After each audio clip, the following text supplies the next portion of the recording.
नमस्कार, बहुत स्वागत। मैं हूं आपके साथ ऋतु ज्ञानवानी। आप देख रहे हैं न्यूज़ 18 का डिजिटल प्लेटफॉर्म।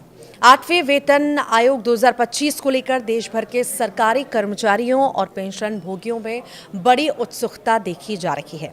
बढ़ती महंगाई और बढ़ते जीवन यापन खर्चों के बीच हर कोई ये जानना चाहता है कि इस बार सैलरी और पेंशन में कितना इजाफा होगा। नए आयोग से उम्मीदें काफ़ी ऊंची हैं, क्योंकि ये न सिर्फ बेसिक सैलरी और भत्तों में सुधार करेगा, बल्कि कर्मचारियों और सर्विस से रिटायर लोगों की आर्थिक सुरक्षा को भी मजबूत करेगा। आने वाले महीनों में लागू होने वाले 8वें वेतन आयोग से लाखों परिवारों को सीधा फायदा मिलने वाला है।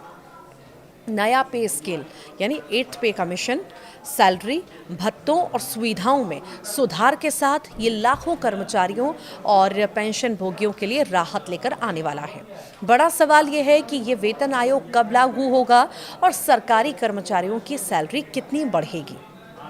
8वें वेतनमान आयोग से सरकारी कर्मचारियों की बेसिक पे में 20% से 30% तक की वृद्धि होने की संभावना जताई जा रही है।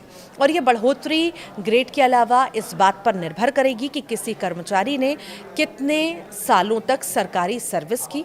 बढ़ी हुई सैलरी से मासिक आय में सुधार होगा, जिससे बचत के अलावा खर्च करने की क्षमता भी बढ़ेगी। पेंशन भोगियों के लिए खुशखबरी है। 8वें वेतन आयोग से पेंशन भोगियों की पेंशन में भी महत्वपूर्ण बढ़ोतरी करने जा रहा है।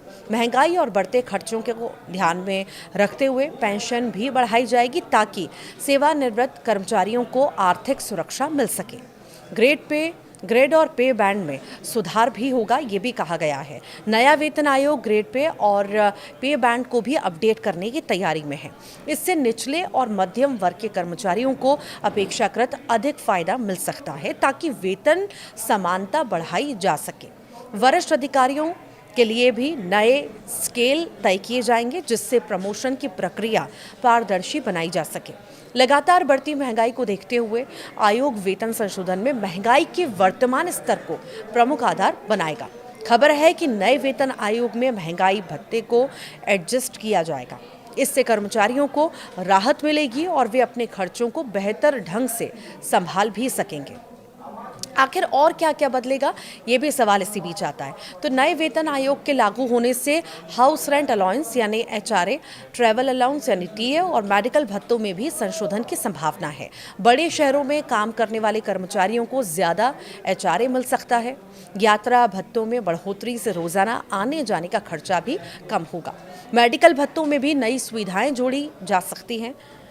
आखिर लागू कब होगा ये नया वेतन आयोग, ये भी सवाल आपके मन में होगा। तो यूनियन कैबिनेट ने 28 अक्टूबर 2025 को 8वें सेंट्रल पे कमीशन यानी 8th सीपीसी के लिए टर्म्स ऑफ रेफरेंस यानी टीओआर को मंजूरी दी, जो सेंट्रल गवर्नमेंट के कर्मचारियों और पेंशनर्स की सैलरी, अलाउंस और पेंशन बेनिफिट्स को रिव्यू करेगा। नए पे कमीशन के बनने के 18 महीनों के अंदर अपनी सिफारिशें देने की उम्मीद है।